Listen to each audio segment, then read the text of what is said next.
एक बार फिर से आप सभी का हमारे YouTube चैनल में बहुत बहुत स्वागत है। इस वीडियो में हम 7वीं क्लास के विज्ञान के कार्यपत्रक संख्या 13 जो कि 31 अगस्त के लिए है उसको पढ़ेंगे। शुरू करते हैं।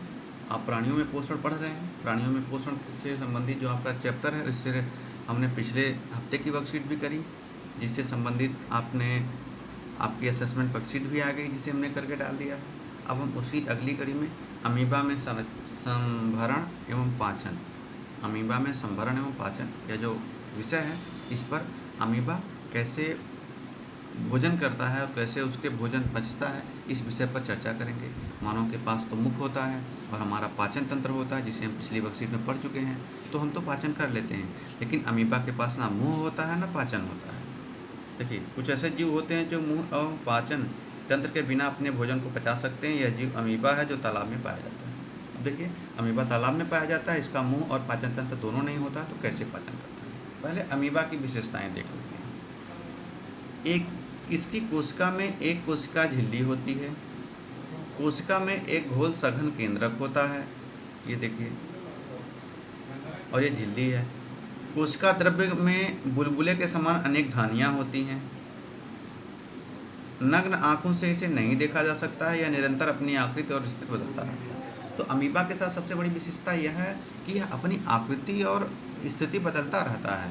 तो इस कारण से क्या होता है कि यह मानव जैसे हमारी आकृति तो बदल नहीं सकती, लेकिन अमीबा बदलता रहता है। यह एक सूक्ष्म जीव है। अब यह हमने 5 पॉइंट आपने अमीबा की विशेषता के बारे में लिख लिए। हो सकता है आपकी जब अगली वर्कशीट आए तो उसमें पूछ ले अमीबा की 3 विशेषताएं लिखें और आपके लिए 3 नंबर का प्रश्न आ जाएगा, आपके एग्जाम में भी आ जाएगा। इसलिए आप इन चीज़ों पर ध्यान से पढ़ा करें और देखिए। अब देखिए अमीबा के संभरण और पाचन। अमीबा में संभरण और पाचन पहले देख लेते हैं, फिर आप चित्र के माध्यम से उसे समझेंगे। तो अमीबा निरंतर अपनी आकृति स्थिति बदलता रहता, हम पढ़ चुके हैं। यह एक अथवा अधिक अंगुली के समान प्रवर्ध निकालता है। प्रवर्ध जैसे ये देखिए, उंगली के समान निकाला, इसे ही कूट पाद या पादप बोलते हैं, जिन्हें पादाब बोलते हैं, यानी कृत्रिम पाँव समझ लीजिए उसका है, जो इन्हें गति देने एवं भोजन पकड़ने में सहायता करती हैं। तो यह इन्हीं से गति करता है और क्या करता है कि यही इसको भोजन पकड़ने में सहायता करते हैं। कैसे सहायता करते हैं अभी हम बताएंगे। अमीबा कुछ सूक्ष्म जीवों का आहार करता है। खाद्य पदार्थ इसकी खाद्य धानी में फंस जाते हैं। खाद्य धानी में ही पाचक रस स्रावित होते हैं। ये खाद्य पदार्थ पर क्रिया करके उन्हें सरल पदार्थों में बदल देते हैं।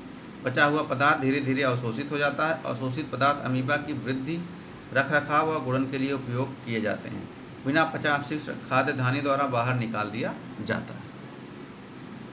अब ये देख लिया हमने। अब देखिए, यह अमीबा है, यह इसका केंद्रक है जो काला सा दिख रहा है, और खाद्य कण मान लीजिए ये छोटा सा कोई कण है, यह खा रहा है। अब क्या है कि फिर अमीबा ने अपनी आकृति बदली और यहाँ पे देखिए 2 पादाब निकाल के गति किया, और जिधर भोजन पड़ा था उसके तरफ अपने दोनों खाद्य क्या बोलते हैं, दोनों देखिए क्या किए, पादाब आगे कर दिया और धीरे धीरे अपने पादाब बंद कर लेता है ऐसे।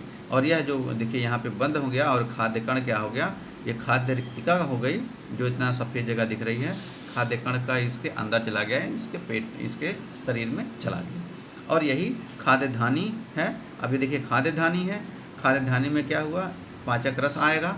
पाचक रस से यह छोटे छोटे क्या बोलते हैं, सरल पदार्थों में बदल जाता है। जैसे आप पता है पाचक रस और पित्त रस क्या होती हैं, इनका काम होता है कि जो मानव खाना खा रहा है उसको जो प्रोटीन, विटामिन, कार्बोहाइड्रेट, इन सरल पदार्थों में वो विभक्त कर देता है ताकि हमारे शरीर में उपयोग हो सके।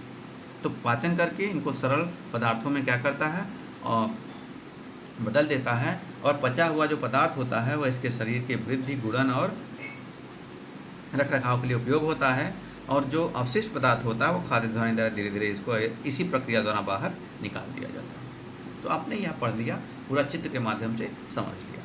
अब चलते हैं हम अमीबा की तरफ कि तथ्य देखते हैं। अमीबा और मानव के बीच समानता यह है कि दोनों में पाचक रस जटिल खाद्य पदार्थों को सरल पदार्थ में परिवर्तित करते हैं। हमारे पास भी पाचक रस होता है और अमीबा के पास, दोनों का काम यही होता है, क्या करना, खाद्य पदार्थ को सरल पदार्थ में विभक्त करना। लेकिन अंतर क्या होता है, अमीबा के मुंह नहीं होता पाचन तंत्र नहीं होता, हमारे पास मुंह होता है और पाचन तंत्र कई अंगों से मिलकर बना होता है। बहुत सरल है, एकदम इजी उसका प्रश्न का उत्तर भी है। अब देखिए अमीबा, अब प्रश्न पे चलते हैं। अमीबा में खाद्य पदार्थ उसकी धानी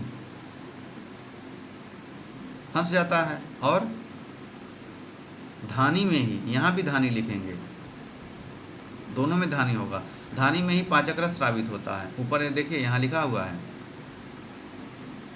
धानी में फंस जाता है, धानी में ही पाचक रस स्रावित होता है, तो दोनों में धानी आएगा। अब मानव एवं अमीबा के पोषण में कोई एक समानता और अंतर लिखे। तो देखिए समानता क्या है, दोनों में पाचक रस पाया जाता है। अंतर क्या है, अमीबा के पास मुंह नहीं होता और मानव के पास मुंह एवं पाचन तंत्र होता है, जबकि अमीबा के पास ना तो मुंह होता है ना तो पाचन तंत्र होता है। या दोनों अंतर लिखेंगे। अब लिखेंगे पादाव किसे कहते हैं। तो पादाव के बारे में देखिए यहाँ लिखा है, तो लिखेंगे पादाव एक या अधिक अंगुलियों के समान प्रवर्ध हैं जिन्हें पादाव कहा जाता है। यानी अमीबा द्वारा, अमीबा के एक या अधिक, अमीबा द्वारा निकाले गए एक या अधिक अंगुली के समान अंग हैं जिन्हें पादाव कहा जाता है। तो आप ऐसे करके अपने कक्षा अध्यापक के साथ शेयर करें और ताकि आपकी इस वर्कशीट का भी मूल्यांकन हो सके। Thank you.